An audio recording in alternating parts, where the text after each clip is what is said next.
Welcome to Plug Into the Maze, the 2019 Mastering the Maze Updates presentation. In this presentation, tips for writing a better IEP.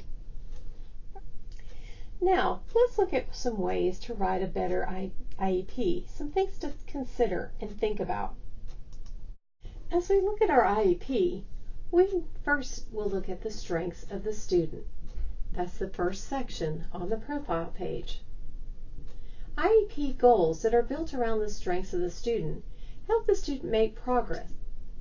We need to be sure that we look at strengths as they relate to achievement and mastery of IEP goals.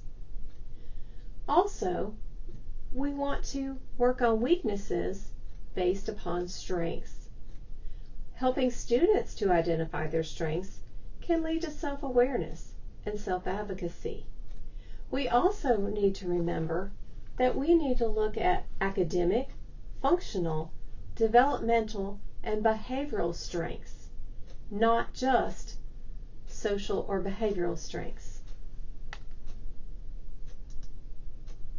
As we move on to the Parental Concerns section, many times it's difficult to get information back from the parents.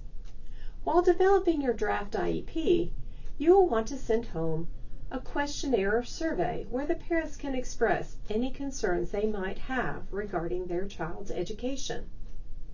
Sometimes, even after making several attempts, this information will not be returned. Then you need to look at any communication that you might have had with a parent during the school year where they expressed concerns for their child's development.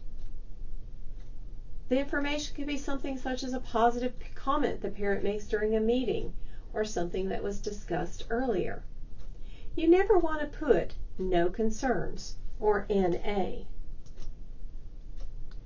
Things you want to ask the child about is some things like, what are your child's strengths? What are their needs? How do you think your child learns best? Does your child have any behaviors that are of concern to you or other family members? What are your child's special talents or hobbies? What are your child's favorite activities? What are your main hopes for your child this year? There are some optional forms in Mastering the Maze located in Process 1 and Process 4 that can help you to gather this information, such as the Individual Education Planning Sheet for Parents and the Parent Input Survey.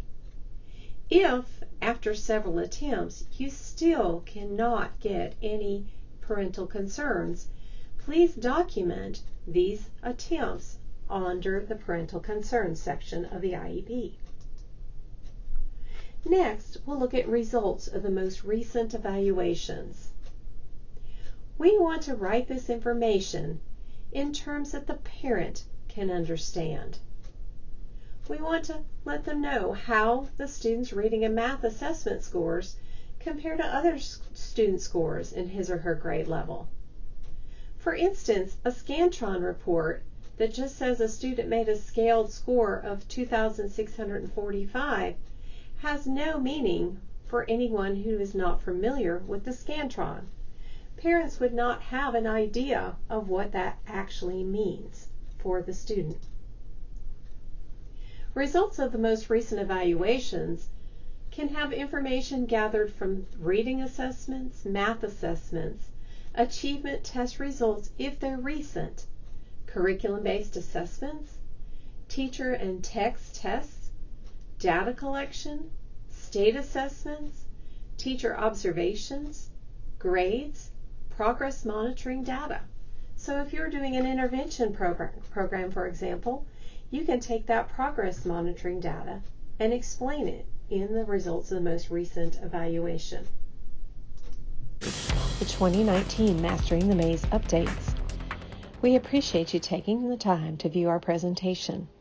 Should you need further assistance, please feel free to contact the Special Ed Services section at the Alabama State Department of Education. Our phone number is 334-694-4782.